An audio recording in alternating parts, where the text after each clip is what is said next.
the United States and the Soviet Union on a sheet of ice in Lake Placid, New York. Muller trying to turn. There's the left foot. What a cracking shot. Johnny Muller. If you see a 9-9, Olga Korbut's won a gold medal. There it is. 5 seconds left in the game. Do you believe in miracles? Yes! Unbelievable. You're listening to a podcast from Key Moments in Cold War Sports History, an online archive series showcasing the work of expert historians. I'm Vince Hunt and I'll be hosting the series, asking each guest to choose an important document or artefact they think is of great significance in the Cold War sports arena. There are some figures in sport who transcend the term athlete and instead become legends. One such is the East German figure skater Katharina Witt, who won 2 Olympic gold medals, first at Sarajevo in 1984, aged 19, and her second 4 years later at Calgary. She became a 4-time world champion, taking the title in 1984, 85, 87 and 88, and silver twice in 82 and 86, and in addition won 6 consecutive European championships between 1983 and 1988, making her one of the most successful figure skaters of all time. However, as my next guest, Annette Tim, will argue, she's equally well known for the myths and legends of her private and political life as well. Annette is a professor of history at the University of Calgary in Canada. Katharina Witt was a very beautiful woman, but she really did work hard for her success. She was an excellent figure skater. I think people forget this partly because her last victory in Calgary, her program was not as technically difficult as Debbie Thomas, who won. Debbie Thomas flubbed various things. But up until that point, her programs had always been the most technically difficult on the ice. She started skating at age 5, did her first triple jump at age 11 after having moved to an East German sports school for kids. She started very, very early and was extremely well trained and was a very convinced supporter of the regime all her life. And when you say she started early, she trained 7 hours a day, 6 days a week. Yes. She must have started early every morning. Yes, she's in her autobiography, she talks about her mother getting her up, going off to the ice. She also makes a very convincing case that it was from her. She begged her parents to let her skate. She wanted to do this. Was it the case that being a champion in East Germany would only take her so far, that she really needed to find a bigger stage, a global stage?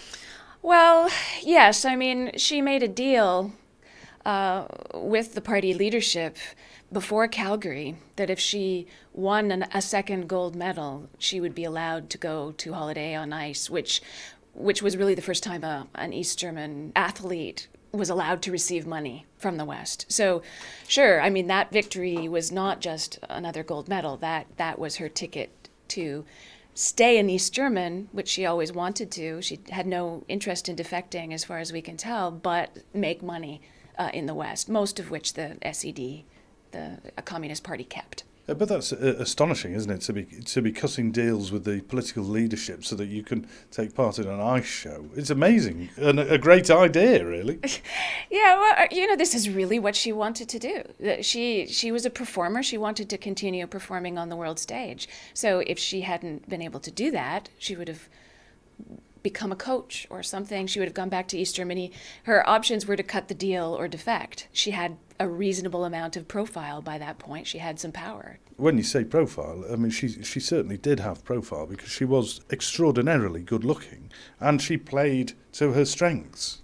Absolutely, and that was not just hers. That was calculated on the part of her coach. They carefully thought about costumes. Her coach was allowed to go to West Berlin to buy the fabrics and the feathers and the sequins.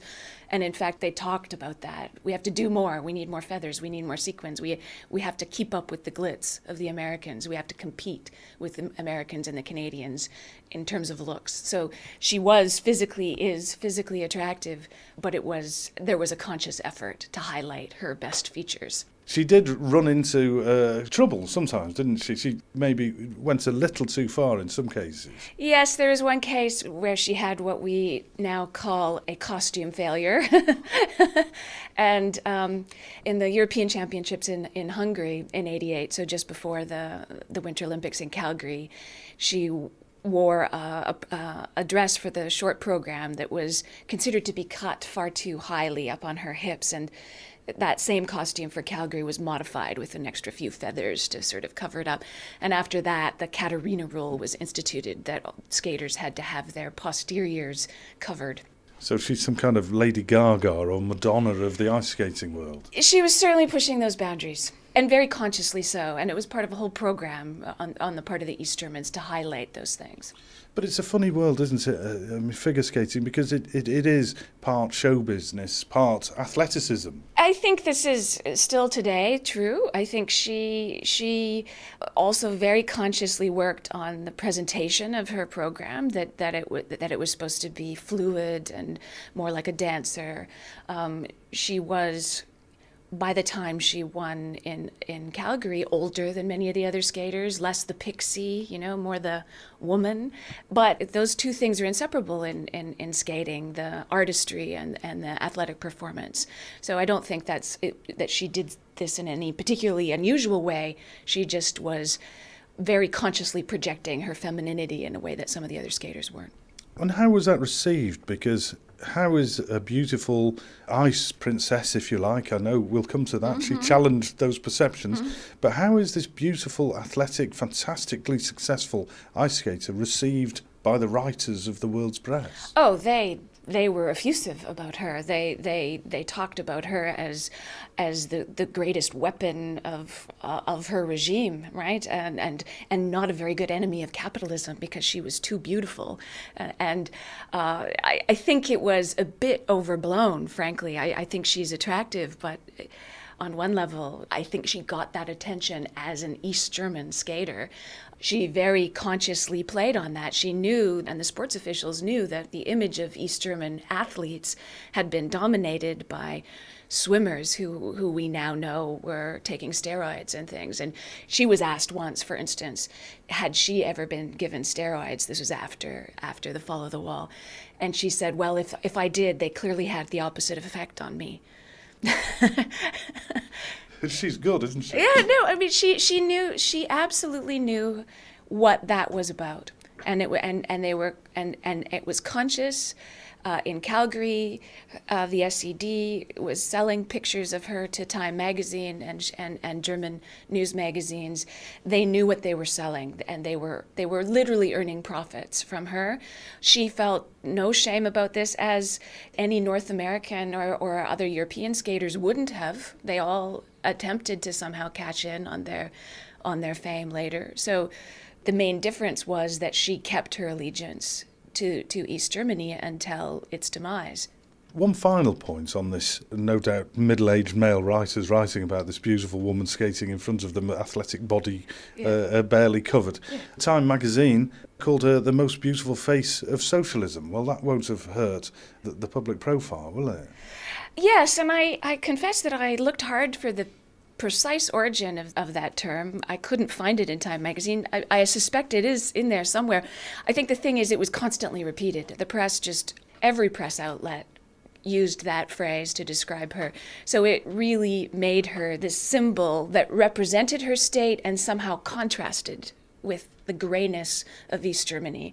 So that was obviously something that the media eats up. Good point, because, I mean, contrast for me what life was like back in East Germany. I mean, it's a state full of Trabants, isn't it, at that time? Sure, and it was grey, and there really was literally no paint on the walls, and the clothing was hard to come by. She talks about when she was just a teenager going to Vienna and needing to borrow a jacket from her friend, another figure skater, Annette Plutsch, and how important it was for her to feel that she had proper clothes that was actually attractive when she went to the West, because of the impression that East Germans don't have anything nice to wear and don't have any glitzy, pretty clothing. It's a bit Cinderella-esque in places, this story, isn't it? Yeah, and actually I think she saw herself a little bit that way, I think. I mean, she was fairly, on one level, still naive. She was naive about some of the crimes of the regime that were being committed, but she really did believe the story and told it very often, that if she had lived in the West, her parents would never have been able to afford to send her to be a skater, and that everybody in the East, at least, okay, maybe it's not as glitzy and pretty, but everybody has equality. Everyone can do what they want. Everyone can achieve what they want to achieve. What about the Stasi? That's where the questions remain a little unanswered, don't they? When the wall came down and she was immediately vilified for not rejecting the GDR, she went to look at her Stasi file, which she details in her autobiography in 1992. And there were 3,000 pages, 27 binders. The Stasi started reporting on her when she was 8 years old. So it's very clear that she was slated from an early age to be an elite athlete, and they wanted to know everything about her life. They reported on it in great detail.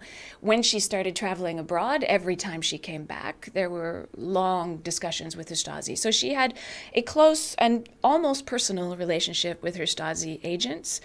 But this is not in any way unusual. Their main concern was that she not defect, especially as she got old enough that she could have done that, and famous enough in the West. So there was no reason for her to be a spy. She was the target that they were concerned about, that she would leave.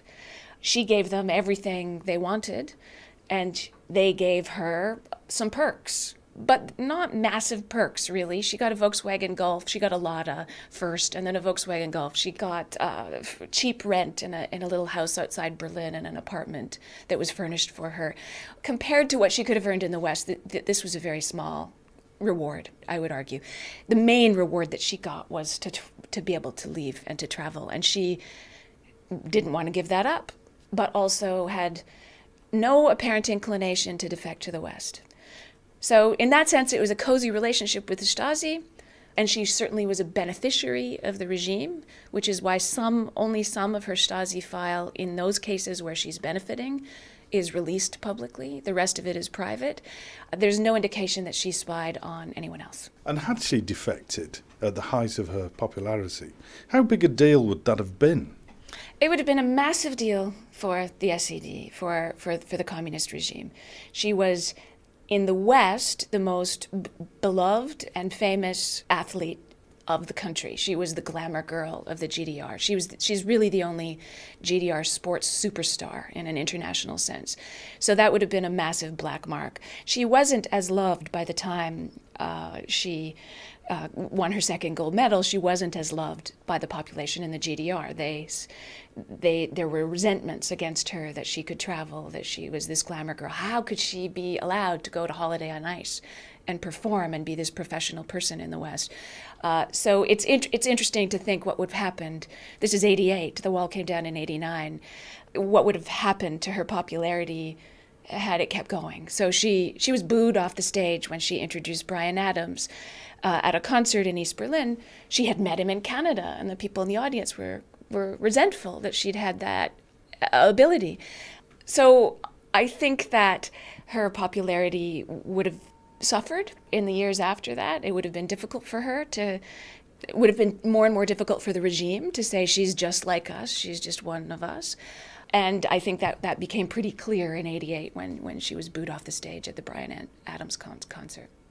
Her post-sports career can be summed up, I think, with one word: glamour. It's an amazing life, isn't it? I mean, from novels to Holiday on Ice to posing nude in Playboy, and only the second sellout edition, the first being Marilyn Monroe. Yeah. I mean, she's an absolute icon.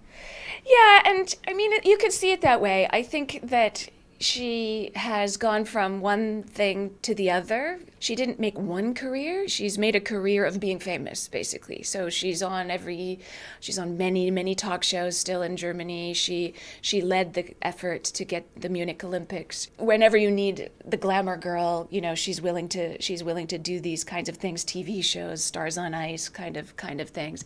I think she's made a career, and it's perfectly fine, but she hasn't done what some other skaters have been able to do, become a commentator, have one career of prominence. She has made, yes, she's done it through glamour, and her willingness to play that up. She likes that. She likes the attention. It's very clear if you Google image search her, how she projects herself. Absolutely. And she did set out, she is on record as saying that she wanted to change the stereotype of the cute, pretty ice princess that's so commonly associated with ice skaters. Yeah, she wanted to look sexy. There's no question about that. I think that it's a little sometimes misleading, our view of what she wanted to project from a Western perspective, because she saw herself coming from this GDR tradition is very natural about her body, sort of a long tradition coming out of Weimar Germany of natural nudity. Her Playboy layout is not like any of the others, and in fact the photographer only did that shoot, has done nothing else for Playboy, has only otherwise done pictures of celebrities in sort of glamorous poses, and that layout in Playboy looks exactly like nude pictures from the Weimar Republic. She's not a sex kitten writhing on the bed, and that's not what she was trying to project. So as much as there's a lot of cleavage in most pictures of her, she sees this and believes it to be a very natural projection of who she is as a sexual, alluring woman, not so much a sort of writhing on the bed kind of look. She was an extremely amazing athlete and just didn't try to hide her natural attributes as she was doing it. Because her record is astonishing. I mean, tell me not only where she ranks in the history of Cold War sport, but in the history of all-time sport. There's one medal she could win in figure skating, and she won it twice. So compare her to swimmers or other things who've won many more, but they have many more events to compete in. But if you look at the time period for which she was at the very top of her game, I think that's it's fairly astounding.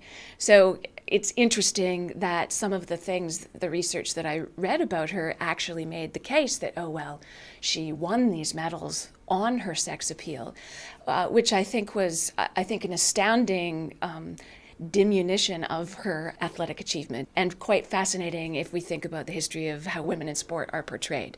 That if you're sexy, suddenly your athletic achievement doesn't really mean quite as much, does it?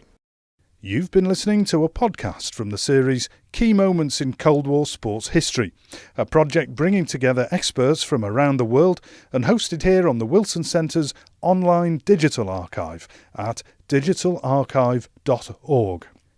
These podcasts are part of the project The Global History of Sport in the Cold War, which is sponsored by the National Endowment of the Humanities, directed by Professor Bob Edelman of UC San Diego, Professor Chris Young from the University of Cambridge, and Dr. Christian Ostermann of the Woodrow Wilson Centre, and run in collaboration with the German Historical Institute Moscow, the Jordan Centre for Advanced Russian Studies at New York University, and Pembroke College, University of Cambridge. The presenter is Vince Hunt, and the series is produced by Vince Hunt and Laura Deal. You can find out more about this project at